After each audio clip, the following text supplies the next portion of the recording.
tarde a todos. Vamos relembrar um pouquinho a aula passada. Na aula passada nós estávamos vendo sobre os versos. Importante lembrar que verso, pessoal, é cada linha de um poema. E cada pedacinho do poema se chama estrofe. Então nós estávamos interpretando o poema. Agora nós vamos para a pontuação. A pontuação ela é muito importante, ela é chave em toda a interpretação. O poema, o texto, as frases, elas sempre precisam de um ponto para finalizar. E é esse ponto que vai nos dizer se é uma pergunta, qual é a interação que o personagem está dando para conosco na nossa leitura. Então, a parte da página 48, ela vem nos explicar um pouquinho sobre o ponto de interrogação e de exclamação. Mas lembrando que o ponto final, eu afirmo alguma coisa ou nego alguma coisa. Por exemplo, eu tenho um gato, estou afirmando. Eu não tenho um gato, estou negando. Essas frases, elas terminam com o ponto final. A vírgula, ela vem para dar uma pequena pausa, um respiro no decorrer de um parágrafo. Lembrando que o parágrafo é a parte de um texto. As atividades com relação ao ponto de interrogação e o ponto de exclamação ainda tem a ver com a poesia Seu Lobo. Vocês podem observar que a poesia inteira está com um ponto de interrogação, com um ponto de exclamação, com um ponto final. E na leitura que nós já ouvimos, a entonação ela tem que ser adequada. Para a gente relembrar um pouquinho mais sobre a entonação adequada, eu separei um áudio aqui para vocês.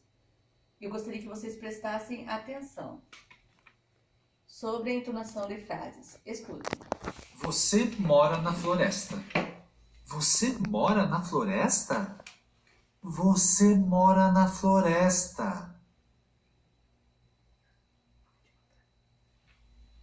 Então, vocês puderam observar que a pessoa que está narrando, que está lendo essa frase, ela fez 3 tipos de entonação. A primeira, ele afirmou, você mora na floresta.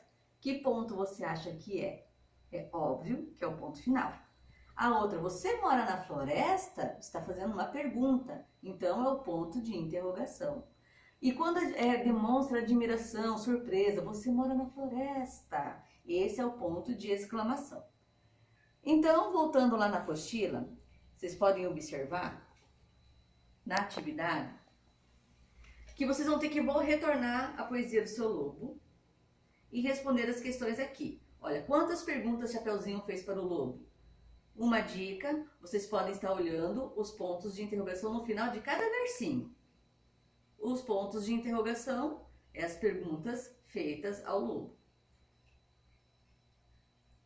E aqui você vai ter que justificar como que você descobriu quantas perguntas tem nesse poema. E eu já dei a pista, é só pensar um pouquinho. Aqui o ponto de interrogação, que é este daqui, para quem não se lembra, né? O cabinho do guarda-chuva virado ao contrário é o ponto de interrogação. E aqui você vai ter que justificar o que significa esse ponto de interrogação, o que ele vem demonstrar para a pessoa que está lendo. É uma pergunta? É uma exclamação? É uma surpresa? É uma afirmação? É uma negação?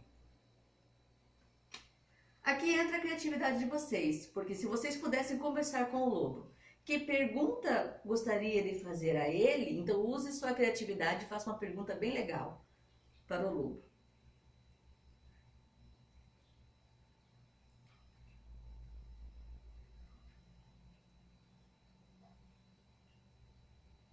Neste versinho você vai reler. Depois que você leu, você vai interpretar e explorar as questões. Circule o último sinal de pontuação desse verso, você vai circular no verso, tá? Ali no finalzinho. Qual que é o nome do ponto que você circulou? É a interrogação ou a exclamação? Aí você vai ter que interpretar por que foi colocado esse ponto. O ponto indica que o lobo estava alegre, espantado, surpreso, impaciente. Você vai ter que marcar com um X. Aqui, pessoal, são pequenas frases e elas estão terminadas com um ponto. Do lado tem as imagens e você vai colocar no lugar adequado, de acordo com cada frase. Lembrando para tomar cuidado na hora de recortar, para não recortar a página de baixo, onde tem os pontilhados. Não sei se vocês conseguem acompanhar as flechinhas, a flechinha do computador. Então é aqui que você vai passar a sua tesoura, tá? Recorte e cole na frase adequada. Essa última atividade é para ver se você compreendeu o significado de cada frase, o que ela está demonstrando para nós. Que susto! Será que tem a ver, essa frase tem a ver com dor, com espanto, com admiração ou com alegria? Esse símbolo aqui, pessoal, é o QR Code. Se você tiver já o aplicativo no celular, você pode posicionar e ver a poesia na íntegra da sua apostila. Vamos ver uma outra poesia. Lembrando que cada linha é um versinho. Vou passar para vocês o áudio dessa poesia. Eu gostaria que vocês prestassem atenção.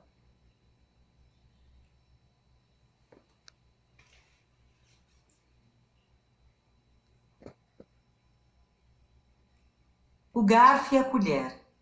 O que foi, garfo? Estou triste. Triste? Sim, colher. Não sei dançar. Isso acontece. No prato, a faca dança tão bem. É verdade, num bonito vai e vem. É de cortar o coração. Mas ninguém gira tão bem quanto você. Eu giro? Faz piruetas, pinta ao sete. Quem? Eu? É, só para agarrar o espaguete.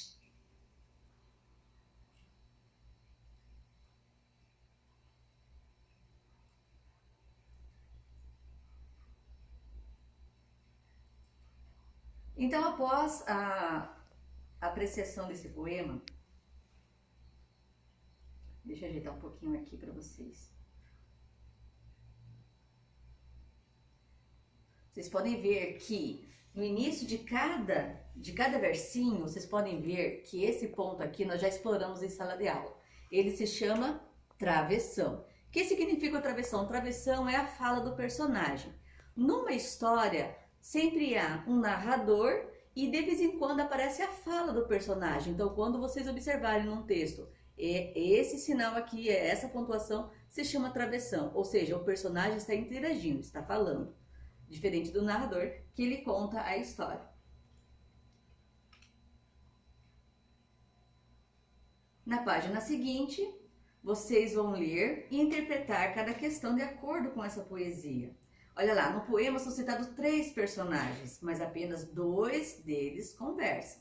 Quem são eles? Então vocês vão voltar ao poema, vão ler mais uma vez e vão descobrir quem são esses personagens.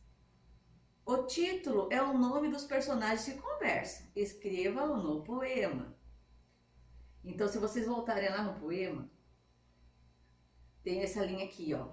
Nesta linha aqui, o título é o nome dos personagens que estão conversando. Então, você vai escrever de acordo com o título. Não colocar lá só lá.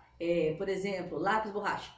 O lápis e a borracha. Então, tem que transformar em título. É o nome da poesia.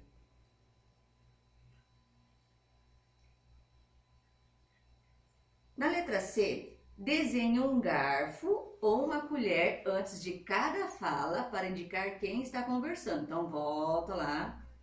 Vocês estão vendo os travessões. Então, antes do travessão, vocês vão ter que identificar. Se for o garfo que está falando, você vai desenhar o garfinho. Se for a colher que está falando, você vai desenhar uma colherzinha do lado de cada versinho.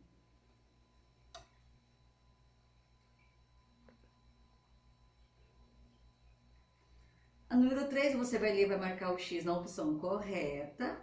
Quando afirma que o garfo gira, a colher quer dizer que ele dá cambalhotas, dá voltas ou espeta. Então, um sinônimo para gira. A colher diz que o garfo faz piruetas, pinta o 7. O que significa a expressão pintar o 7, pessoal? Pinta o 7. O que isso significa para você? De acordo com o poema, o que dá a entender? Usamos a expressão de cortar o coração para nos referirmos a algo triste. Dê um exemplo de uma situação em que essa expressão possa ser usada. Será que a gente utiliza se de cortar o coração para cortar um coração mesmo de verdade? Ou será que a gente está relatando alguma coisa triste? O que poderia ser tão triste de cortar o coração? Então vocês vão imaginar, usar a criatividade e colocar: ah, de repente perder o meu bichinho de estimação é de cortar o coração. Você pode usar esse exemplo. O que mais, na sua opinião, seria de cortar o coração?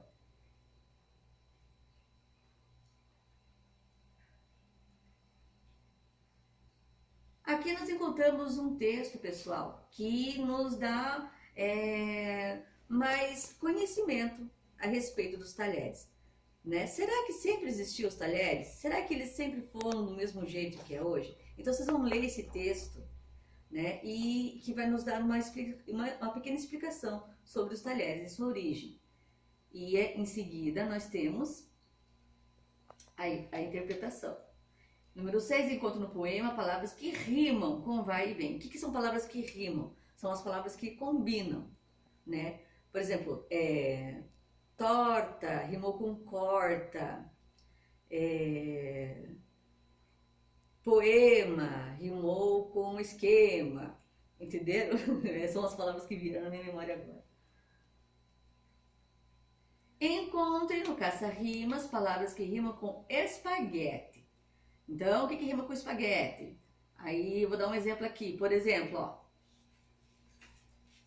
canivete. Canivete, espaguete, terminou com o mesmo som? E se terminou com o mesmo som, rima.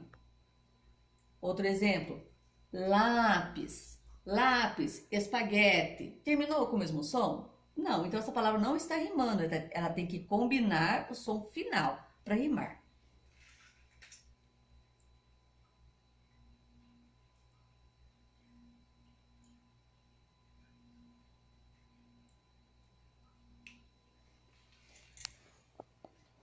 E essa videoaula termina hoje por essa atividade aqui. Na próxima, nós vamos fazer uma atividade de produção textual. Você vai criar um poema. Espero que as minhas explicações deem conta, mas se você ainda tem alguma dúvida, vocês podem estar entrando em contato comigo, que eu ajudo vocês nessa caminhada. Bom trabalho a todos, até a próxima.